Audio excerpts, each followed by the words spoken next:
बदनापूर तालुक्यातल्या कंडारी खुर्द या गावामध्ये पाणी टंचाईच्या झळा बसायला सुरुवात झालेली आहे। आपण जर पाहिलं तर आतापासूनच या गावातील जे नागरिक आहेत ते अशा पद्धतीनं ड्रम ठेवून या ठिकाणी पाणी टंचाईच्या झळा सोसताना आपल्याला पाहायला मिळत आहे। आपण पाहू शकतो की हे पूर्ण ड्रम जे आहे ते रिकामे झालेले आहेत, मात्र पाण्यासाठी आता यांना वनवन फिरावं लागतंय। आपण त्यांच्याशी थेट संवाद साधूया। मला सांगा, काय पाण्याची परिस्थिती आहे, कधीपासून पाणी नाही आणि आम्हाला 1 महिना झाला पाणी नाहीये। आता टँकर बी येत नाही, काय नाही, नळाला पाणी नाही, आमच्या पाईपलाईन फुटली।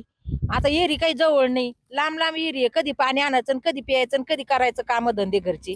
मग आम्ही काय करा गरीब लोकांना? आम्हाला काही नाही, आम्हाला फक्त त्यानं टँकर पाठवून द्या सरकारनं, बस। आम्ही त्याच्यात पाणी आणून दिलं का तेवढं ते आम्हाला शांतती। आम्हाला पोटाला भाकर नाही दिली तर चालन, पण आम्हाला पाणी द्या म्हणा। सध्या काय परिस्थिती? पाणी सध्या कुठून आणता तुम्ही? आता एरीहून आणतो काढून सनी।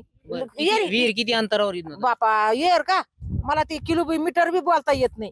आता म्हणजे खूप दूर अंतरावर आहे। मग किती अंतरावर आहे? लगे बरंच लांब आहे, लगे नदीकडे वड आडव आहे। विहिरीला पाणी आहे का सध्या? कुठे पाणीच नाही एरीला। शेंदूर काढू काढू आमचं दम जातो, पाणी काढू दम जातो ना। मोटरीला पाणीच नाही, लोक तरी कसे भरू देते पाणी? एरीला पाणीच हे नाही। ड्रम सगळे रिकामे आहेत, आता याच्यात पाणी कुठून आणणार आहे? आता पाणी मानले बाबा, ते टँकर येत होतं सडकाचं, तर त्याला मागत होतं, ते तेव्हा द्याय ना सडकावाला। ते म्हणतो तुम्ही सरपंचाला बोला। आता सरपंचाला कितीकच बोला, सरपंच काही कानावर गोष्टच घ्याय ना गरीबाची। पण सारे हातावरच लोक आहे ना, बागायतीवाले एक बी नाही, म्हणून एरीहून पाणी आणा आम्ही कसं बी। मग काय करा? काय सांगाल, कशी काय मागणी तुमची आता सरकारकडे? काय मागणी? पाण्याची बर, पाणी लागत, टँकर लावा। आता सध्या पाणी नाहीच आहे। पाणी कत नाही, पाणी ते काय डरम खाली आमचे। बर, आता कंत्राटदाराचे टँकर मधून भरून देत नाही का? ते रोडचं टँकर वाला देत होतं इतके रोज, ते म्हणतं सरपंचाला बोला, हे करा, गावातल्या लोकांना बोला, पाईपलाईन जोडून घ्या। मग कुठे पाणीच नाही, ते द्या ना, उभा बी करा ना, कुठून आणा पाणी आम्ही? बरं, आता शासनाकडे काय मागणी तुमची? टँकर लावा पाण्याचं, द्या आम्हाला झोपडपट्टीला पाणी।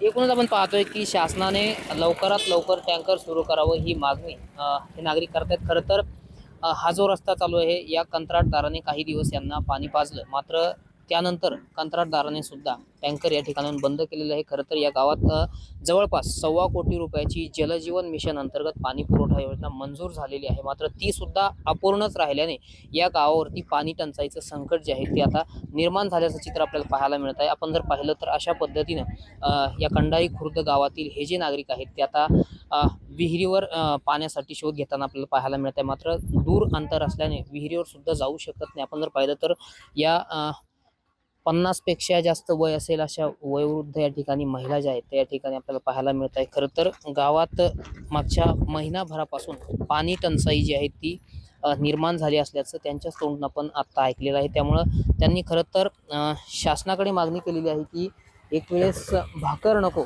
पण आम्हाला आमच्या हक्काचं पाणी द्या। त्यामुळे आता शासन याची काही गंभीर दखल घेणार का आणि या गावकऱ्यांची तहान भागवणार का, हे पाहणं महत्त्वाचं ठरेल। रामनाथ ढाकणे, TV9 मराठी, बदनापूर।